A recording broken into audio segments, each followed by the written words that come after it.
তো প্রথম কাজ হলো মনে রাখবা, সবসময় এটা মনে রাখবা, ফিজিক্স ইজ এ ওশান, একটা সাগর, ঠিক আছে? তুমি যদি আজকে থেকে ফিজিক্স পড়া শুরু করো, শুধু কোয়ার্ক এবং স্ট্রিং ধরো, শুধু ইলেকট্রন নিয়ে পড়াশোনা করবা। কি? ইলেকট্রন।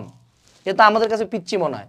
এই ইলেকট্রন নিয়ে যদি তুমি তোমার জীবনের পুরা জীবন অর্থাৎ 60 or 70 years of your life dedicate করো, তাও তোমার ইলেকট্রন নিয়ে সকল পড়াশোনা হবে না।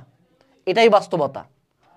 স্টিফেন হকিংস, মিচিও কাকু, তারপরে হইল ওই যে কি জানি সামথিং, মেলা বড় বড় ফিজিসিস্ট যেগুলো আছে, এরা পুরা লাইফ ডেডিকেট করছে ফিজিক্সের প্রতি, তাও এখনো they are learning something new everyday. এটাই বাস্তবতা।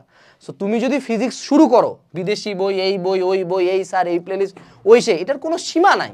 জীবনে কোনোদিন মনে হবে না যে আমি শেষ করছি।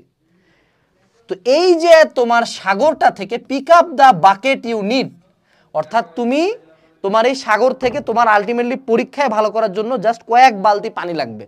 তুমি ওই কয়েক বালতি পানি উঠাই নিয়ে আসো ভাই। তুমি যদি চাও যে তুমি পুরো সাগর মাথায় নিবা, হবে না। আলটিমেটলি তুমি জাস্ট মেন্টালি ফাকড আপ হবে, আর কিচ্ছু না। কথাটা শুনতে খারাপ লাগলেও দ্যাটস দ্য ট্রুথ।